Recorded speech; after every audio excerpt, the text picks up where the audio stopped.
જી નમસ્કાર, હું TR Jadav TR એજ્યુકેશનમાં ફરીથી એક નવા વિડીયોમાં તમારું સ્વાગત છે।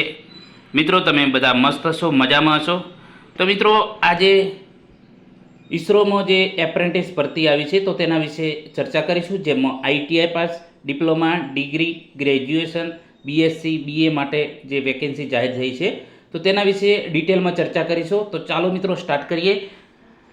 તો આઈટીઆઈ પાસ છે કે અલગ અલગ જે ગ્રેજ્યુએટ છે, ડિગ્રી છે, ડિપ્લોમા, તો એ લોકોએ એપ્રેન્ટિસ કરી લેવી। આવનારા ભવિષ્યમાં તમને ઘણું કામ આવશે। એપ્રેન્ટિસ કરેલી છે તો મિત્રો કોઈ પણ સરકારી ભરતીમાં જ્યારે પણ જાહેરાત પડે છે ત્યારે એપ્રેન્ટિસમાં ઇફકો છે, ઓએનજીસી છે, એચપીસીએલ છે કે બીજી કોઈ પણ અન્ય જે સેન્ટ્રલ લેવલની કે ગવર્મેન્ટ માન્ય કોઈ પણ ભરતી હોય છે તો એમાં એપ્રેન્ટિસના અમુક વેટેજ હોય છે।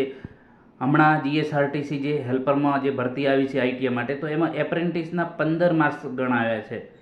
તો એ રીતે ઓએનજીસીમાં પણ જ્યારે કોઈ ભરતી આવે છે તો એમાં 5% વેટેજ હોય છે એપ્રેન્ટિસનું। તો મિત્રો, એપ્રેન્ટિસ ઘણી કામની છે।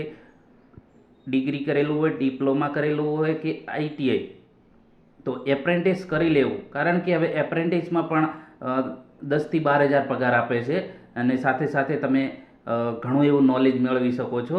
અને જે કોઈ પણ અન્ય કંપનીમાં પણ તમારો જે એપ્રેન્ટિસ કરેલું હશે તો તમને પહેલી પસંદગી હોય છે। એપ્રેન્ટિસ ઘણી ઉપયોગી છે મિત્રો, તો એના વિશે આ વિડીયોમાં ચર્ચા કરીશું। તો ઈસરોની પણ એક નામાંકિત ભારત સરકારનું એક અવકાશ સંશોધન વિશેનો જે છે ઈસરો, તો તમને બધાને ખબર જ છે। તો ઈસરોમાં પણ એક તમને કામ કરવાનો મોકો મળે અથવા તો શીખવા મળે તો આગળના ભવિષ્યમાં પણ તમને ઘણું કામ આવશે।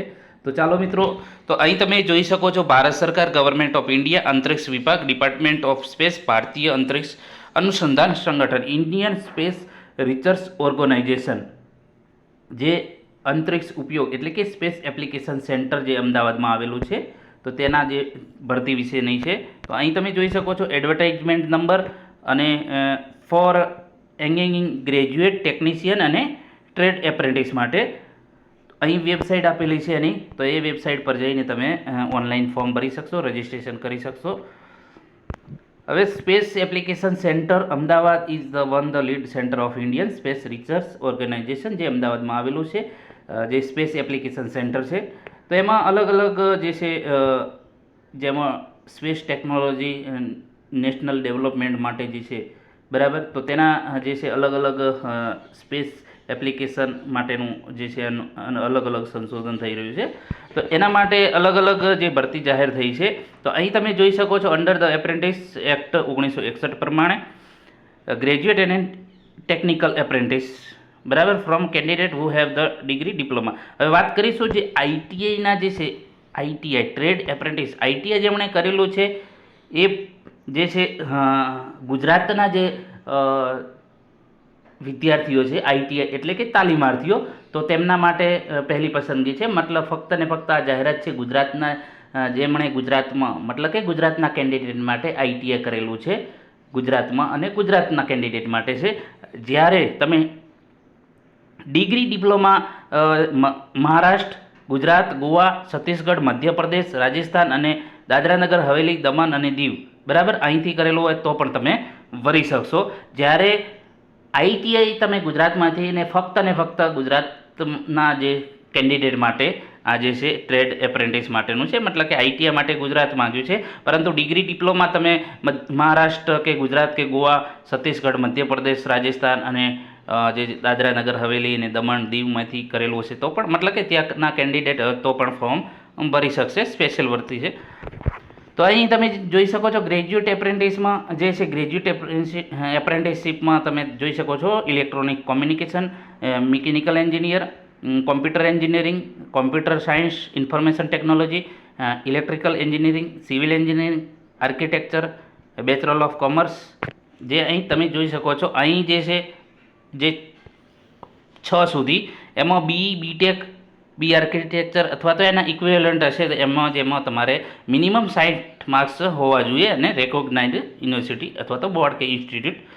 એના પછી જે તમે જે જોઈ શકો છો, એના પછી નેક્સ્ટ છે ગ્રેજ્યુએટ માટે એપ્રેન્ટિસ, જેમાં bachelor of commerce, bachelor of computer application, library science, library and information science graduate apprentice bachelor of social work, bachelor of arts Hindi English. તો ગ્રેજ્યુએશનમાં તમારે 60 માર્ક્સ મિનિમમ હોવા જોઈએ, બરાબર.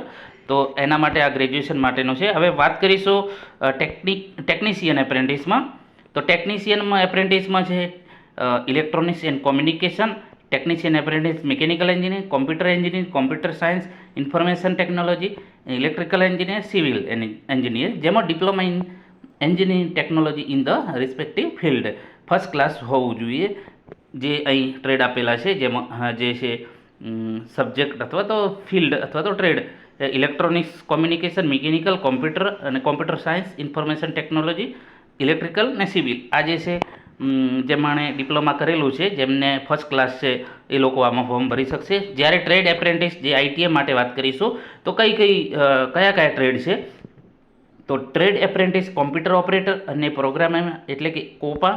એના પછી વર્કવુડ ટેકનિશિયન, કાર્પેન્ટર કે workwood technician, trade apprentice painter general, trade apprentice draughtsman mechanical, trade apprentice machinist, trade apprentice fitter, trade apprentice જે turner છે લેબ અટેન્ડન્ટ કેમિકલ પ્લાન્ટ. એના પછી attendant operator chemical plant, refrigeration and conditioning અને electronics mechanics અને radio TV, trade apprentice electrician, બરાબર. તો આજે છે જેમાં આઈટીઆઈ માટે જે એસએસસી મેટ્રિક્યુલર 10 પાસ પછી આઈટીઆઈ કરેલું હોવું જોઈએ, એનટીસી અથવા તો એસટીસી, બરાબર. નેશનલ લેવલનું અથવા તો સ્ટેટ લેવલનું હશે તો પણ ચાલશે. જે તમે અહીં જોઈ શકો છો આઈટીઆઈ માટે આટલા ટ્રેડ છે: કોપા છે, કાર્પેન્ટર છે, ફિટર છે, મશીનિસ્ટ છે, ટર્નર છે, લેબ અટેન્ડન્ટ કેમિકલ પ્લાન્ટ છે, અટેન્ડન્ટ ઓપરેટર કેમિકલ પ્લાન્ટ છે, refrigeration and conditioning, electronics mechanics અને રેડિયો ટીવી અને ઇલેક્ટ્રિશિયન. આટલા ટ્રેડ છે આઈટીઆઈ માટેના, જે આઈટીઆઈમાં ફક્ત ને ફક્ત ગુજરાતના જ છોકરા ફોર્મ ભરી શકશે, છોકરા અથવા તો છોકરીઓ, બરાબર. હવે વાત કરીશું જે એજની વાત કરીશું. તો ફોર પોસ્ટ ઓફ 1 થી 11, તો અહીં તમે જોઈ શકો છો જે પોસ્ટ 1 થી 11 જે ગ્રેજ્યુએશન માટે છે, બરાબર. તો ગ્રેજ્યુએશન માટે જે છે મિનિમમ 18 વર્ષ હોવી જોઈએ અને મેક્ઝિમમ એજ 28 વર્ષની, જે 4/12/2025ના રોજ એટલી હોવી જોઈએ. 4/12/2025 સુધી તમારે 28 વર્ષ હોવી જોઈએ. કેટલી? 18 વર્ષ અથવા તો વધારેમાં વધારે 28 વર્ષ. 12 થી 18 એમાં મિનિમમ 18 વર્ષ અને મેક્ઝિમમ જે છે 35 વર્ષ. તો 12 થી 18 જે વાત કરીશું, 12 થી 18ને જે એપ્રેન્ટિસ છે ટેકનિશિયન એપ્રેન્ટિસ 12 થી 18 માટે તમે અહીં જોઈ શકો છો. અહીં ટ્રેડ જે કાર્પેન્ટર માટે, સોરી મિત્રો, 12 થી 28, બરાબર. 12 થી 28 જે ટેકનિશિયન અને જે ટ્રેડ એપ્રેન્ટિસ માટે, તો એમની છે એજ 18 વર્ષ અને મેક્ઝિમમ વધુમાં વધુ 35 વર્ષ. એજ રિલેક્શન મળશે જેમને અનામત કેટેગરીના છે 3 વર્ષ ઓબીસી માટે અને 5 વર્ષ એસસી એસટી માટે મળશે. અને એજ રિલેક્શન પીડબ્લ્યુડી કેન્ડિડેટ માટે પણ જે મળવાપાત્ર. હવે વાત કરીશું પગાર કેટલો અથવા તો સ્ટાઇપેન્ડ. તો ગ્રેજ્યુએશન જે એપ્રેન્ટિસ એમને 12,300 દર મહિને મળશે, 12,300 અહીં તમે જોઈ શકો છો. પછી ટેકનિશિયન એપ્રેન્ટિસ ડિપ્લોમાના બેઝ ઉપર છે, તો તેમને 10,900 દર મહિને. અને ટ્રેડ એપ્રેન્ટિસ જેમાં 10,560, બરાબર, જે પોસ્ટ 17 થી 18 છે, બરાબર. અને 11,040 જે 19 થી 28, જે અહીં તમે જોઈ શકો છો પોસ્ટ 17 થી 18 એમના માટે 10,560, 17 થી 18 જે અહીં તમે જોઈ શકો છો 17 થી 18 જે કોપા અને કાર્પેન્ટર માટે. જ્યારે 19 થી 28 જનરલ પેન્ટર માટે અને છેક ઇલેક્ટ્રિશિયન માટે, તો એમને જે છે 11,040. તો સારું એવું સ્ટાઇપેન્ડ છે. તો મિત્રો આ જે છે તક ભૂલાય એવી નથી. ખરેખર ભવિષ્યમાં તમને ઘણું કામ આવશે. અને તમે કોઈ પણ પ્રાઇવેટ કંપનીમાં જશો તો પણ 7-8 હજાર તમને પગાર આપશે. તો એના કરતાં આ સારું છે કે તમને સ્ટાઇપેન્ડ સારું આપે છે અને ઈસરો જેવી નામાંકિત જે સ્પેસ સેન્ટર સાથે તમે કામ કરવાનો પણ મોકો મળશે 1 વર્ષ માટે. તો આ જે છે તક ભૂલતા નહીં. હવે વાત કરીશું ટ્રેનિંગ પીરિયડ જે છે 1 વર્ષનો હશે, બરાબર. એના પછી જે વાત છે જે મહત્ત્વની જે છે તારીખ, તો અહીં તમે કંઈ પણ ઇસ્યુ હોય તો અહીં કોન્ટેક નંબર આપેલા છે, તો તમે એમાં કોન્ટેક કરી શકો છો. તમે ગમે ત્યારે એ ટાઈમ આપેલો છે જે છે 10 થી સાંજે 5 વાગ્યા સુધી. કંઈ પણ તમને કંઈ પ્રોબ્લેમ હોય તો તમે એમાં અથવા તો કોઈ મૂંઝવણ હોય તો તમે ફોન કરી શકો. એપ્લાય કઈ રીતે કરવું, તો અહીં આપેલું છે જે વેબસાઇટ છે એના પર જઈને તમારે એપ્લાય કરવાનું છે. જે અહીં અલગ બીજી ઇન્સ્ટ્રક્શનો આપેલી છે, તો તમે આ જે વેબસાઇટ પર જઈને તમે ઓનલાઈન એપ્લિકેશન કરી શકશો. ડોક્યુમેન્ટમાં તમે અહીં જોઈ શકો છો કયા કયા ડોક્યુમેન્ટ છે. તો અહીં ડોક્યુમેન્ટ આપેલા છે, બરાબર. જ્યારે પણ ડોક્યુમેન્ટ વેરિફિકેશન હશે આટલા ડોક્યુમેન્ટ, પ્રૂફ ઓફ બર્થ મતલબ જે તમારું પ્રૂફ ડેટ ઓફ બર્થ, બરાબર. પછી એસએસસી અથવા તો એચએસસી કરેલી એની માર્કશીટ અને જે certificate, marksheet and certificate of qualification, degree, diploma, ITI જે પણ કર્યું હોય. પછી લેટેસ્ટ ઓબીસી જે પણ લાગુ પડતું હોય, ઈડબ્લ્યુએસ માટે જે પણ લાગુ પડતું હોય. પછી આધાર કાર્ડ, ઇન્કમ એન્ડ એસએસ સર્ટિફિકેટ ઈડબ્લ્યુએસ માટે, બરાબર. પછી એસસી એસટી કેન્ડિડેટ માટે પણ જે પણ ડોક્યુમેન્ટ લાગુ પડતા હોય, બરાબર. અહીં આપેલા જ છે ડોક્યુમેન્ટ, બરાબર. હવે ઇમ્પોર્ટન્ટ ડેટની વાત કરીશું, જે મહત્ત્વની તારીખો ક્યારે ફોર્મ ભરાવાનું ચાલે. ઓનલાઈન રજિસ્ટ્રેશન 14/11/2025થી તમે કરી શકશો.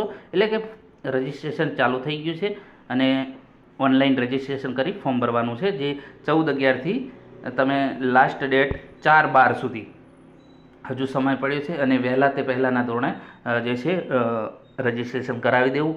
અને સારા ભવિષ્ય માટે આ એપ્રેન્ટિસ ઘણું તમારા, એમાંય પાછું ફક્ત ગુજરાત માટે, જે આઈટીઆઈ માટે તો સારું કહેવાય, ફક્ત ગુજરાતના જ છોકરાઓ હશે અને કોઈ પણ પરીક્ષા નથી આપવાની. જે તમારું મેરિટ છે એના આધારે તમારું સિલેક્શન થશે. તો મિત્રો આ જે છે મહત્ત્વની ડેટ જાણી લેજો, અને પછી પૂછતા ના વારે વારે કે કઈ ડેટ છે છેલ્લી, બરાબર. તો હજી પણ આ જે ડેટ છે મતલબ કે ફોર્મ ભરાવાનું ચાલુ થઈ ગયું છે 4/11/2025થી 4/12/2025 સુધી. તો આ મિત્રો મોકો ભૂલતા નહીં. જો વિડીયો પસંદ આવે તો લાઇક, શેર અને મિત્રો ચેનલને સબસ્ક્રાઈબ કરવાનું ન ભૂલતા. મિત્રો બીજા પણ મિત્રોને આ શેર કરજો જેમને કંઈ જાણકારી નથી અથવા તો આના વિશે માહિતી નથી, તો એમને પણ ઉપયોગી થશે. જો વિડીયો પસંદ આવે તો ફરીથી તમને કહું, લાઇક, શેર અને ચેનલને સબસ્ક્રાઈબ કરવાનું ન ભૂલતા, જેથી કરીને નવી નવી માહિતી તમને મળતી રહે. Thank you for watching this video.